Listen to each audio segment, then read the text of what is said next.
sila Ito doon. nga, ulan na ulan eh. Maulan din doon eh. May araw, may maulan. Pero kahit maulan, sige lang. Ilang beses kami nagpapasa ng ulit. 2 beses.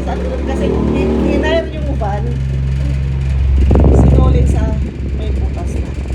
So kailangan nilang umalis. No choice sila. Pinaayos lang. Tapos binahila sa amin. Sila kayo ng barko. Sa amin.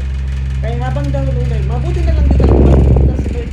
Nandun kami sa bahay sa siya wala talaga sa galing talaga dito. Pwede nagtulak pa. Pwede naman kami magpasok doon sa pagpamangkit kung iba na sa sakit. Kaso lang siya, abala ng Christmas.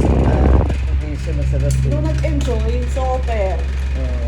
Kasi romblon-romblon pa lang, ilang beach na napunta. Ilang. It's well chosen. May beach kami, pero more on sa Cebu yan sa amin, 2 beach lang. Tama ka ba? Kasi island nga pala yun. Oo, no? puro Ito. falls. Pwede na yung tourist sa Ay marami dito sa bayan, mga mountaineers, mga nagka-hiking, Oo. umaakyat bundok. Marami. Ay naku, 20 kami napunta sa kasi pagpupunta kami. Kaso lang, maulan-ulan nga. Tsaka yung pupuntahan namin, may isang pamilya na nakatira. Walang anything doon. As in, magsiswimming ka lang, pwede ka overnight, may tent ka dapat.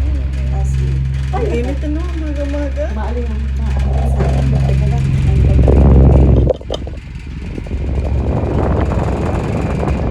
gana, ang gana. Tapos si Mama Dali sabi mo, binangungot.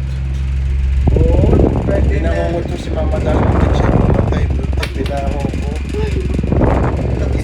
Ginano ko si Ninang sa kwarto. Ako niligtas ko siya Ano kasi yun, nakatulog na yun. namumutla na siya.